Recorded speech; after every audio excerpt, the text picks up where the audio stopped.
Remind yourself in your offices and in your life, if you're a master communicator, then you got to make sure that you commit to the vitality track and not the cancer track. You remember what the difference was between those two? I'll give you a little reminder here. The cancer track is what most people do who destroy their relationships, their businesses, and their personal life. And what it is, when we have an expectation and it doesn't get met, what kind of state do we usually go into? Depressed, what else? Frustrated, angry, disappointed, disillusioned, what else? Hurt, okay? And we go into the basically emotional states that we've got patterns of going into. Most people have a disillusioned state or hurt or angry. What's the first thing most people do? As soon as they got an upset, they immediately look for somebody to lay blame on. True or false? True. And does that usually make it better, yes or no? Does that build a better team? Does that create a quality environment with quality communication and quality results, yes or no?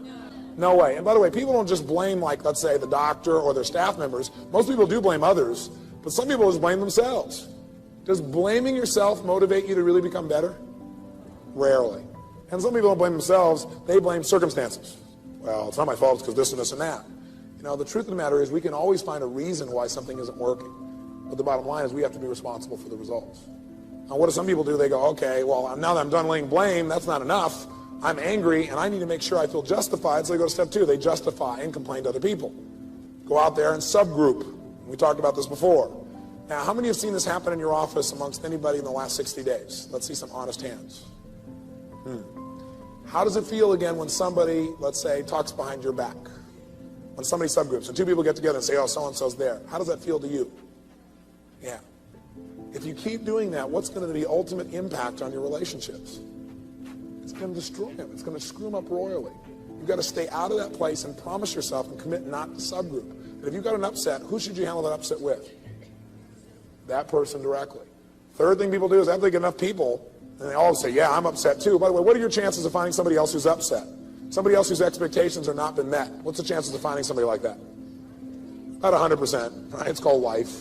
Then what happens? You get these people together and you sit down and resent and brew, right? And get worse and worse and more angry until finally what somebody does is usually confront somebody. And they say, look, I was honest and they didn't respond. Confronting is not the style we want to use. And lastly, what most people do is after they confront is they give up and seek revenge. We don't want to do that. We want instead, as master communicators, to go for the alternative we talked about last time, which is the vitality track, which is where you get excited and appreciate the feelings that you're having. Where immediately you say, okay, I got these feelings, they're intense, I feel angry or upset.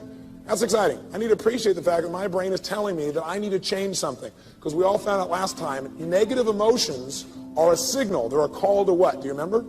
Action. If you got negative emotions, something's hurt, and what it's saying to you is you need to change either the way you're looking at this, your perception, or you got to change your actions. The way you're doing it, the way you're communicating, the way you're making requests. So if you're feeling negative feelings, you don't want to feel bad about it. You want to say, okay, this is great. This is my brain trying to give me a note. I need to get curious about what is it that I really need right now. And I need to think of what else could this situation mean. I'm really upset about it, but what else could it mean? Maybe the doctor raising his voice to me, or her voice to me, isn't they don't care about me. Maybe they're stressed. Maybe I ought to see if I can support that person. Maybe I need to soften the way I'm feeling about this and not say I'm devastated, but say, you know, I'm a little frustrated with the way they're treating me. Maybe I need to go and communicate as soon as possible to that person that, you know, I know they have good intent, and I'd really appreciate it if they'd change their style of communicating with me because it just doesn't feel good and I want to support them. And if I do that enough and I focus on meeting this person's needs, I'm going to probably meet my needs. So as a master communicator, what we're doing is controlling meaning, and we're making sure that when we have negative emotions, we don't see them as a negative, we see them as a call to action, a chance to change. We spend a lot of time talking about mindset from the standpoint of think positive so positive things happen. And I do believe in having a positive mindset, obviously. I think that the actions that you take are way more important in terms of developing that mindset. But we don't spend enough time on what you were just talking about, which is understanding how the automatic nature of worrying about stuff all day long, how that is making you less money, how it is making you less happy, how it is disconnecting you from your spouse, how it is keeping you unhealthy, and how it is a habit that robs you of joy and opportunity and power. And it is one of the easiest habits to break. Number one, your life happens in 5-second windows. Number two, in 5 seconds, you can control what you think, you can decide what you're going to do, and you can change absolutely anything, which changes absolutely everything. And so the 5-second rule is a mind trick. That's all that it is. A fancy way to call it is it's a form of metacognition, but it's basically a hack. It's a cheat code. Okay. And the way that it works, and this is the challenge with getting it out there, is that it sounds so profoundly stupid, like a gimmick, that it took a while for people to actually take it seriously. I get that. And to really stack up the science to make, anybody that interacts with it go, holy shit, like this actually works. Yeah. So here's what it is. Basically, the moment you catch yourself hesitating or doubting or starting to worry or about to chicken out or shrink or shut up or whatever it is that you're about to do that is shrinking your power, you just go 5, 4, 3, 2, 1. You count backwards, 5, 4, 3, 2, 1. What happens when you do that? Don't do it out loud because it'll scare somebody, like a psycho. And I mean, 5, 4, 3, 2, 1. I'm talking. Yes, exactly. No. My turn. Yes, exactly. Although I say it's so simple that people This use is it a with their Saturday Night kids. Live skit in the making, right? Totally. I can see this. I would love that because that means I've really made it. True. Your kids will use it on you. So my kids will use it on me. So if I have a certain tone that comes out, I'll hear my 12-year-old go 5, 4, 3. Watch that tone, Mom. Just or Mom, 5, 4, 3, 2, 1. I thought you were going to go to the gym. Yes. So by counting backwards, the kind of cheat code that you're doing in your mind is you are interrupting what are called habit loops that get encoded in the central part of your brain. And you are starting up the prefrontal cortex. It's a little trick that causes focus, and it's a lot like having a mantra because you're shifting gears, but the thing about having a mantra is, and I suppose that as you count backwards more and more and more, you become used to it, but it becomes a habit that triggers action. So what you do is you go 5, 4, 3, 2, 1, cut off this part of the brain, awaken this part of the brain, and then move. And what happens with the counting backwards is there's nowhere to go after 1. And your mind is socialized in a countdown situation to go. Yep. And so counting up won't work because you can keep go going. Forever. And you do it in many aspects of your life, so it's actually not something that requires any focus. The game of business is an infinite game, right? It obeys all the rules. There are known and unknown players. You don't know all the competitors necessarily in one industry to another. The rules are changeable. We haven't all agreed what the rules are. And there is no winning the game of business, right? The game just perpetuates. In fact, the game of business has existed longer than every single company on the planet today, and it will outlast every single company on the planet today. If you look at the Dow Index of 30-something odd companies that make up the Dow Index, something like 70 or 80% of those companies are 35 years or younger, right? So it gets me thinking, if you listen to the language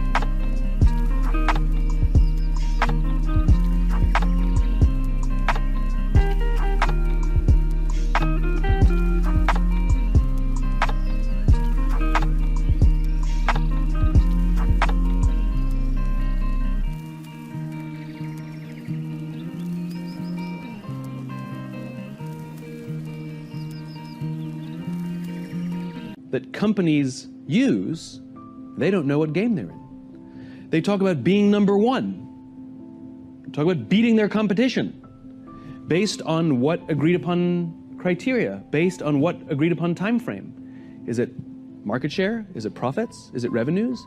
Square footage, number of employees? Over what, 1 month, 5 months, 6 months, a year, 5 years, 10 years, the life of the company. I haven't agreed to those rules. And so companies can arbitrarily declare themselves number one in anything they want if they set the standards and the time frames.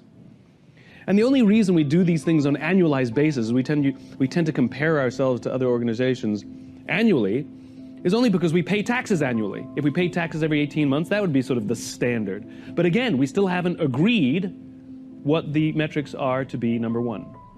That means the companies that are playing the infinite game are playing against most of the others who are playing the finite game, means those finite companies find themselves in quagmire.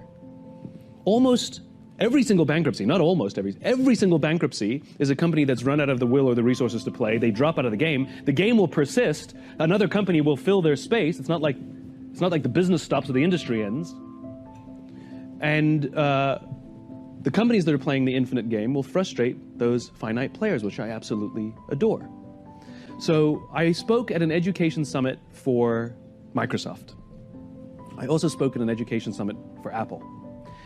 Now, I would say about 70 to 80% of the executives at Microsoft spent about 70 to 80% of their PowerPoints talking about how to beat Apple. At the Apple Summit, 100% of the executives spent 100% of their presentations talking about how to help teachers teach and how to help students learn. One was obsessed with their journey, with their vision, with their cause. The other one was obsessed with their competition. Guess who's stuck in quagmire? Guess who's frustrated by their competition? Let me tell you, in order to have something different, you are going to have to do something different. In order to have something more, you have to do something you haven't done yet. I had to say the things I didn't want to say, do the things I didn't feel like doing to have the life I know I wanted. Period. Period. And all I did was give instructions for here, do this bite size, do this bite size, do this bite size. Bite size, digestible, palatable pieces of what you can do.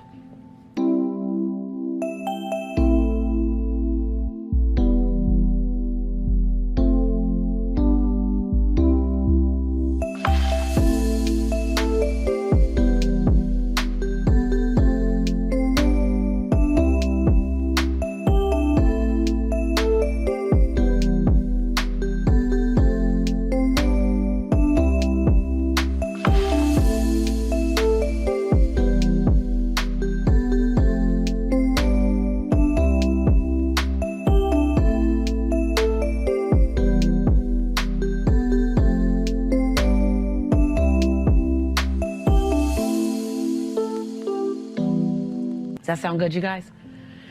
And when you look up, and you don't have to have a magnificent change over 12 months, have a small change over 30 days, and then a small change over 30 days, your breakthrough will come in needlepoint moves. And you'll look up in 5 years and not recognize your life. Follow your passion first. First. When I retired from the game, I sat there asking kind of all the wrong questions. What's the biggest industry I can get into? And it's all the wrong stuff. And you got to sit there and ask yourself, okay, what am I truly passionate about? What do I enjoy doing?